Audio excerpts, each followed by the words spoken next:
السلام علیکم ناظرین، میں ہوں آپ کا میزبان خالد جبیل اور آپ دیکھ رہے ہیں پروگرام سوال سے آگے. اور آج ہم چار بڑے اہم ایشوز ہیں جن کے اوپر بات چیت کریں گے. ایک تو الیکشن کمیشن آف پاکستان میں 3 مسلسل اجلاس ہوئے تواتر کے ساتھ، لیکن ابھی تک الیکشن کمیشن آف پاکستان یہ فیصلہ نہیں کر سکا کہ سپریم کورٹ کے فیصلے پہ عمل کرنا ہے یا نہیں کرنا، اور مخصوص نشستیں کس کو دینی ہیں. جو لیگل ڈپارٹمنٹ ہے الیکشن کمیشن کا، وہ مختلف جو ہے کہ توجیحات اور جو زمینی حقائق ان کے قریب بہتر ہیں وہ پیش کر رہے ہیں، اور ابھی تک یہ فیصلہ بظاہر نظر آ رہا ہے کہ سپریم کورٹ کے فیصلے پر شاید عمل نہیں ہوگا. دوسری طرف اسپیکر نیشنل اسمبلی اور اسپیکر پنجاب اسمبلی نے الگ الگ خطوط لکھے ہیں الیکشن کمیشن آف پاکستان کو، اور ان کو کہا ہے کہ الیکشن ایکٹ 2017 میں ترمیم، اور یہ ترمیم جو ہے کیونکہ ماضی سے اس کا اطلاق ہے تو اس لیے اس قانون کے تحت یہ نشستیں پاکستان تحریک انصاف کی نہیں بنتی. یہ جو ہے کہ جو پہلے جن کے نوٹیفیکیشن ہوئے تھے جس میں پیپلز پارٹی یا نون لیگ کو دی گئی تھی، یہ اسی تناسب سے ان کو دے دی جائیں. پھر نون لیگ کے کچھ ارکان نے بھی الیکشن کمیشن میں ایک پٹیشن فائل کیا ہے کہ یہ سیٹیں ہمیں دی جائیں. یہ معاملہ. دوسرا بڑا اہم معاملہ جو ہے کہ وہ الیکشن ٹریبونلز کا معاملہ ہے، اور اسلام آباد کے اندر جسٹس طارق محمود جہانگیری پر مشتمل الیکشن ٹریبونل بنایا گیا تھا اسلام آباد ہائی کورٹ میں. اس میں کیونکہ الیکشن کمیشن نے ان کو اختیار واپس لے کر، اور پھر ایک پی سی او جج تھے ان کو الیکشن ٹریبونل مقرر کیا، اور ان کو جب چیلنج کیا گیا تو پھر یہ اسلام آباد ہائی کورٹ نے الیکشن کمیشن کا یہ فیصلہ جو ہے کالعدم قرار دے دیا، لیکن ساتھ ہی دوبارہ یہ کیس جو ہے الیکشن کمیشن کو بھیج دیا کہ آپ قانون کے مطابق فیصلہ کریں. جسٹس طارق محمود جہانگیری ابھی بھی جو ہے کہ وہ بطور الیکشن ٹریبونل کام نہیں کر سکیں گے. پھر فارم 45 47 یہ پاکستان میں جب سے 8 فروری کے الیکشن ہوئے اس کے اوپر بڑی گفتگو ہو رہی ہے اور اس کے اوپر بڑے بڑے دعوے ہوتے رہے، لیکن آج چیف جسٹس پاکستان نے یہ کہا کہ جب ڈبے کھل جائیں اور بیلٹ پہ باکس سامنے آ جائے اور ووٹ سامنے آ جائے تو پھر فارم 45 47 کی کوئی حیثیت نہیں رہتی. تو اس کے ریمارکس کے بعد جو ہے کہ یہ جو الیکشن ٹریبونل اور جو فارم 45 کے آڈٹ اور ساری باتیں ہو رہی تھیں وہ کتنا اہم ہوگا. اور ایک اور بڑی اہم خبر آج آفٹرنون میں آئی ہے کہ پریکٹس اینڈ پروسیجر ایکٹ جو ابھی چند ماہ پہلے ہی بنایا گیا تھا اس کو جو ہے کہ ترمیم کی بات کی جا رہی ہے کہ اس میں چیف جسٹس آف پاکستان کو شاید کچھ اختیارات دینے کی بات کی جا رہی ہے کہ وہ اگر کوئی ایک جج صاحب نہیں ہوتے تو پھر اپنی مرضی کا کسی جج کو وہ اس میں شامل کر کے اور وہ کمیٹی تشکیل دے لیں. یہ چیزیں ہیں، اور کچھ آئینی پیکیج کے حوالے سے بھی ہم بات چیت کریں گے جس کے بارے میں بلاول بھٹو صاحب کے بارے میں سینیٹر کامران مرتضیٰ صاحب نے کہا. اس میں جو بنیادی انسانی حقوق کے حوالے سے خاص طور کے اوپر آرٹیکل 8 اور 9 کا جب انہوں نے بلاول صاحب سے پوچھا کہ آپ کی نظر سے گزرے ہیں تو انہوں نے کہا کہ نہیں، مجبوری ہے، کیا کریں، منظور کروانا پڑے گا. تو یہ مجبوریاں ہمیں ماضی کے اندر بھی اور ابھی بھی کب کہاں کس مقام تک لے کے جائیں گی، یہ سارے موضوعات ہیں جن کے اوپر بات چیت کریں گے. اسلام آباد اسٹوڈیو میں جوائن کر رہے ہیں ریاست علی اعزاز صاحب، صدر ہائی کورٹ بار ایسوسی ایشن کے، فیصل چودھری صاحب سپریم کورٹ کے وکیل ہیں اور ماہر قانون ہیں، وہ بھی ہمیں جوائن کر رہے ہیں، اور پاکستان بار کونسل کے سینئر ممبر سید امجد شاہ صاحب جو ہے کہ ہمیں اسکائپ پہ جوائن کر رہے ہیں. بہت شکریہ آپ تینوں مہمانوں کا. شاہ صاحب آپ سب سے سینئر ہیں، استاد ہیں ہمارے دونوں، ان نوجوان بلکہ جوان کہیں یا نوجوان کہیں ان کے آپ اساتذہ میں شمار ہوتا ہے. تو آپ سے بات شروع کرتے ہیں. یہ اس وقت جو سارا ماحول بنا ہوا ہے، آپ کو یہ اتنی زیادہ ترامیم اور اتنی اہم ترین ترامیم اور بیشتر جو ہیں وہ انسانی حقوق اور عدلیہ سے متعلق ہیں، اور وہ جو ہے کہ ایسے چھپ چھپا کے خود وزراء کو نہیں معلوم، کیبنٹ کے ممبر کو نہیں معلوم، اتحادی جماعتوں کے سربراہوں کو نہیں معلوم، اور ایسے لگتا تھا جیسے ابھی آدھے گھنٹے میں منظور ہوئی، ابھی ہوئی، اور پھر ارکان پارلیمنٹ جو ہیں وہ بھی لاپتہ ہیں، مسنگ ہیں یا اغوا ہیں، کسی کو نہیں معلوم کہ اچھا ووٹ اس طرح سے پورے کیے جا رہے ہیں. تو ابھی تو آپ کے نظر سے بھی ڈرافٹ گزر گیا ہوگا، اس میں کوئی اچھی چیزیں بھی ہوں گی، بری بھی ہوں گی، لیکن اتنی زیادہ بڑا کام کرنے سے پہلے یہ انداز آپ کو لگتا ہے ٹھیک تھا، یا اس میں کہیں نہ کہیں خرابی تھی، اور اگر تھی تو پھر کیا اس کو ٹھیک کیا جا سکتا ہے؟ میں بس 2 الفاظ میں اس کا جواب دوں گا کہ یہ جو ڈرافٹ آیا تھا یہ منظور نہیں ہوا. اس میں آپ پوری پارلیمان کو، جتنی پارلیمنٹ میں پارٹیاں بیٹھی ہیں، سب کو اپریشیٹ کریں کہ یہ ڈرافٹ منظور نہیں ہوا. ایکولی پیپل پارٹی کو، نون لیگ کو، مولانا صاحب کو، پی ٹی آئی کو، یا جتنی سیاسی جماعتیں اس میں موجود تھیں، یہ ان ساروں کی وجہ سے یہ بات ہوئی ہے. بس اتنا کافی ہے، اس کو خود سمجھ میں آ گیا. اچھا چلے چودھری صاحب سے پوچھ لیتے ہیں کہ چودھری صاحب تو بڑے گلے شلے کرتے ہیں کہ جناب کہ وہ جو بندے بھی اٹھا لیے، سب کچھ بھی کر لیا، لیکن وہ شاید مولانا صاحب کھڑے ہو گئے، ڈٹ گئے تو نہیں ہو سکا. چودھری صاحب آپ سمجھتے ہیں کہ اس میں کچھ بہتری تو لائی جا سکتی ہے, کسی وقت بھی آئین میں بہتری ہونی بھی چاہیے, وقت کے ساتھ ساتھ وقت کے تقاضے ہوتے ہیں, اس کو بدلا جاتا ہے, چیزوں کو ٹھیک کیا جاتا ہے, تو واقعی اس میں بہتری کی گنجائش ہے, اور اس کو اگر ابھی بھی کچھ چیزیں ٹھیک ہو سکتی ہیں تو اس میں کوئی تجویز سامنے آ سکتی ہیں جو طریقہ کار اختیار کیا ٹھیک ہے, اس طرح چلتے رہنا چاہیے جو چل رہا ہے. ہاں صاحب, آئین اور قانون میں بہتری کی گنجائش تو ہمیشہ رہتی ہے اور ہونی چاہیے, اور وقت کے ساتھ ساتھ چینجنگز جو ہیں وہ آتی ہیں, لیکن کیا یہ چینجنگز جو پرپوز کی گئیں, جو مسودہ ہے, امجد شاہ صاحب نے ایک آج اچھا کام کیا ہے. یوزلی شاہ صاحب بڑا سخت موقف رکھتے ہیں کہ انہوں نے سب کی تعریف کی ہے. میں شاہ صاحب کے موقف سے بدست 100% احترام میں پیپلز پارٹی اور نواز شریف کو اس ملک پہ آیا, اور نواز شریف کی جو پارٹیز ہیں اور جو اتحادی جماعتیں جنہوں نے یہ انٹروڈیوس کرانے کی کوشش کی, میں سمجھتا ہوں کہ انہوں نے پاکستان کے آئین کے اوپر, میرے ادارے عدلیہ کے اوپر, پاکستان کے شہریوں کے بنیادی حقوق پہ ڈاکہ زنی کرنے کی کوشش کی, اور اس میں ظاہر ہے مولانا فضل الرحمان صاحب کا ایک کردار ہے, پھر پاکستان تحریک انصاف کا کردار ہے, اور دیگر جماعتوں کی جو کہ اس میں ان کے ساتھ آن بورڈ نہیں ہوئی, ان کا کردار ان کو ستائش کرنی چاہیے. غلط کو غلط اور صحیح کو صحیح کہنا ہمیں امجد شاہ صاحب نے سکھایا ہے. دوسری بات یہ ہے کہ آپ کا جو طریقہ کار آپ نے اپنایا ہے, دیکھیے ججز کے اپوائنٹمنٹ کے طریقہ کار پہ ہم سب کو اعتراضات ہیں, لیکن آئینی عدالت کا جو قیام ہے, چارٹ آف ڈیموکریسی میں نے ڈاکیومنٹ پڑھا تو خالد صاحب اس میں سول ملٹری ریلیشنز بھی ہیں, اس میں سویلین بالادستی بھی ہے, اس میں یہ بھی کہا گیا ہے کہ جرنیل اپنے اثاثے ویب سائٹس پہ لائیں. سپریم کورٹ کے اوپر پینڈنسی کو بہت زیادہ تنقید کا نشانہ بنایا گیا. ڈسپوزلز کے اوپر بات نہیں ہوئی, صرف جو پینڈنگ 60,000 ہیں, 20,000 جو اس سال بھی ڈسپوز آف ہوئے ہیں ان کو نہیں دیکھا گیا. اگر مقدمات ہی مسئلہ ہیں تو مقدمات کا مسئلہ تو سب سے زیادہ ضلعی عدالتوں میں, وہاں پہ ججز زیادہ کیا جائیں. بار کونسلز میں سے میں نے تو یہ تجویز دی ہے, آج چاروں ہائی کورٹس بھی مکمل نہیں ہیں, وہاں پہ ججز کی کمی ہے, وہاں پہ ججز بھی ہیں, ججز کی کمی بھی ہے. اور اب میرے دونوں لیڈران کرام بیٹھے ہیں, میں نے تو یہ مشورہ دیا ہے کہ آپ ہمارے بار میں سے وکلاء کو چنیں, اچھے وکلاء کو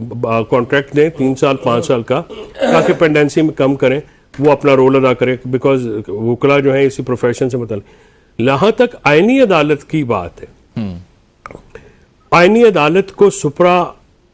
سپریم کورٹ کس ضرورت کے تحت بنایا جائے.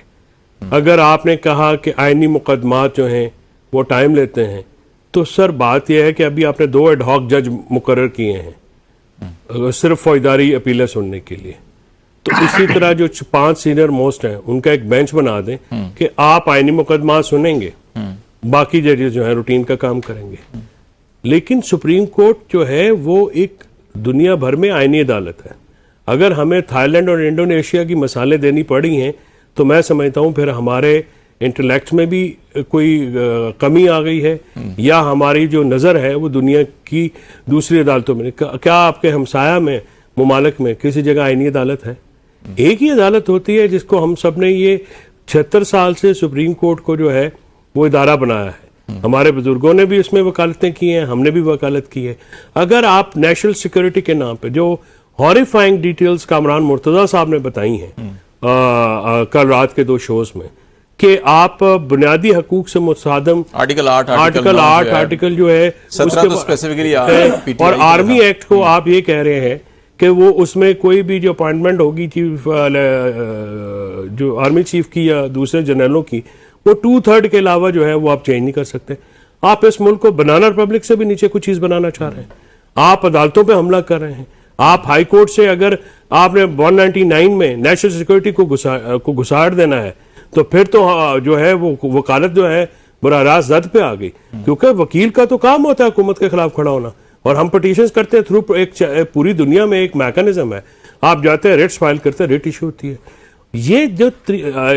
جو ترمیم ہے, آج لاہور میں ایک بہت بڑا وکلا کنونشن ہوا ہے, وہاں پہ عام وکلا نے بھی اس کو کیا ہے. میں چاہتا ہوں کہ میری پاکستان بار کونسل اور دوسری جو نمائندہ تنظیمیں ہیں وہ وکلاء کے جذبات اور احساسات کی ترجمانی کریں. ہم اس پہ بھی بات کریں گے کہ کل بھی یہاں پہ ایک میٹنگ ہوئی تھی, Pakistan bar council supreme court bar کی تھی, وزیر قانون نے بڑی تفصیلی اٹارنی جنرل نے بھی سوال و جواب کی نشست بھی ہوئی. ریاست صاحب, یہ معاملہ جو ہے کہ خاص طور کے اوپر 2 حوالوں سے بڑا تنقید کا نشانہ بنایا گیا. ایک یہ کہ اس سے شاید جو موجودہ ہائی کورٹس ہیں یا سپریم کورٹ ہے اس کو انڈرمائن کیا جا رہا ہے, اور دوسرا جو ہے کہ جو بنیادی انسانی حقوق ہیں ان کے اوپر شاید کوئی قدغن یا اتھارٹیرین رجیم لانے کی کوشش کی جا رہی ہے. تو آپ کو بھی یہی سینس ملتی ہے کہ ایسا ہی ہے؟ اگر ایسا ہے تو پھر کچھ چیزیں جیسے سی او ڈی میں بھی تھی, ابھی فیصل صاحب بھی یہ کہہ رہے ہیں کہ فیڈرل کانسٹیٹیوشنل کوڈ جو ہے تو اس میں اگر بنانا بھی ہے تو اس کو حرج کیا ہے اس کے اندر, اور اس کے اندر کس طریقے سے بنایا جا سکتا ہے اس کو؟ بسم اللہ الرحمن الرحیم. خالد بھائی سب سے پہلے دیکھیں آرٹیکل 8, آرٹیکل 9, آرٹیکل 17 یہ تینوں جو چیپٹر نمبر 2 کانسٹیٹیوشن آف 1973 ہے, میں سمجھتا ہوں کہ جو پہلا جو چیپٹر نمبر 2 ہے وہ تو روح ہے اس آئین کی. اگر آپ اس روح کو نکال دیتے تو میں کہتا ہوں کہ اس کے بعد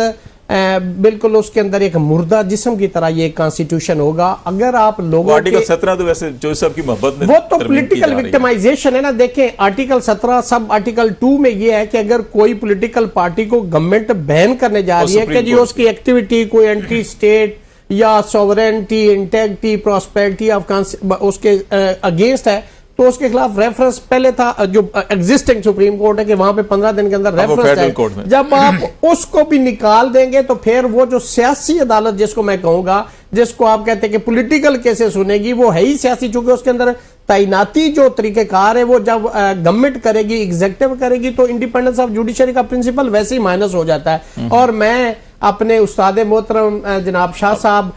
ان سے دست بستہ ہاتھ باندھ کے مجھے پھر ایک اور لیسنس بھی شاید لینا پڑے. ابھی تو فیصل صاحب, شاہ صاحب, میں لکھتے ہیں ASC advocate supreme court of Pakistan, تو کہیں یہ نہ ہو کہ ہمیں AFCC لکھنا پڑے اور ہمیں ایک نیا لیسنس لینا پڑے, کیونکہ وہ سپریم کورٹ تو یہ سپریم کورٹ اس کی سبارڈینیٹ کورٹ ہوگی. الیکشن ایکٹ کو بھی آپ کو امینڈ کرنا ہوگا, بار کونسل رولز کو بھی آپ کو چینج کرنا ہوگا, تو اس کے ساتھ ایک نیا پنڈورا باکس بھی کھل جائے گا. نہیں ہوگا پاکستان بار کونسل کو دوبارہ سے آپ اپلائی کریں گے, کوئی فیس جمع کرائیں گے؟ دیکھیں یہ تو پتہ نہیں ہماری, لیکن یہ اکنامک ایکٹیویٹی اور سائیکل جنریٹ ہو رہا ہے نا اس سے, تو اس کا اس کا لائسنس بھی پارلیمنٹ سے ایشو یہ ہوگا. اب دیکھیں کہ اگر آپ کو جوڈیشل ریفارم چاہیے تو جوڈیشل ریفارم 42 ججز کی کمی چاروں ہائی کورٹس میں, پہلے وہ تعیناتی کریں. اسلام آباد ہائی کورٹ جہاں پہ پولیٹیکل کیسز کا ایک بلک آف کیسز پینڈنگ ہے, وہاں پہ 10 ججز ہیں ٹوٹل, اس میں سے بھی 8 کام کر رہے ہیں. آپ وہاں پہ ججز کی تعداد بڑھائیں. اگر آپ لوگوں کو ریلیف دینا چاہ رہے ہیں, مجھے صرف ایک پوائنٹ پہ بتا دیں کہ کیا انصاف پورے ملک کا صرف سپریم کورٹ کے اندر پھنس گیا ہے؟ ٹرائل کورٹ کے اندر جہاں لوگ 15 20 سال کیسز بھگت کے آتے ہیں, وہاں تو آپ نے کوئی ریفارم نہیں لیا. اس کا اگر نام آپ جوڈیشل ریفارم رکھیں, میں معذرت کے ساتھ کہوں گا یہ جوڈیشل ریفارم کم ہے, یہ ایک نیا کانسٹیٹیوشن. اس کا میں تو سمجھتا ہوں کہ جوڈیشل پیکج یا جوڈیشل ریفارم کے بجائے اگر اس کو یہ کہہ دیا جائے کہ یہ کانسٹیٹیوشن 2024 ہے تو پھر تو یہ کنٹروورسی ختم ہو جائے گی. چونکہ آپ نے 1935 انڈیا ایکٹ بھی آپ نے انٹرم کانسٹیٹیوشن آپٹ کیا تھا,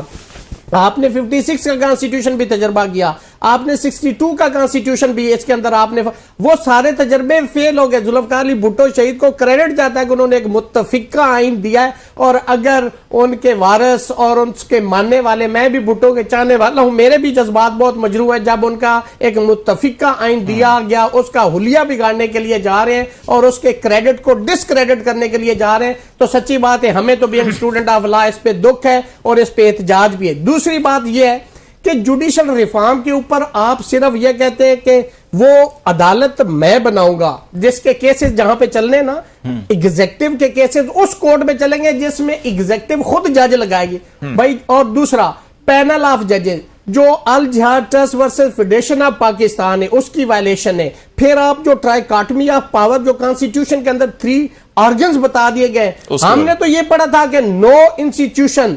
will transgress into the other institution. اس پرنسپل کو آپ کہاں لے کے جائیں گے؟ آپ کدھر لے کے جا رہے ہیں؟ زمانے میں دکھ اور بھی ہیں محبت کے سوا. وہ ایک شعر ہے نا, تازہ ہوا کے شوق میں ہے ساکنان شہر, اتنے نہ در بناؤ کہ دیوار گر پڑے. آپ اس کانسٹیٹیوشن کے اندر اس کا حلیہ نہ بگاڑے کہ یہ کانسٹیٹیوشن ہی ختم ہو جائے. یہ اس قوم کی امانت ہے, اس ملک کی امانت ہے, ہماری وکلا کی یہ امانت ہے. اس کے اندر خیانت نہ کریں, نیک نیتی سے چلیں, تب یہ ملک ترقی کر سکتا ہے. تب یہ آئین کے ساتھ سپریمیسی آف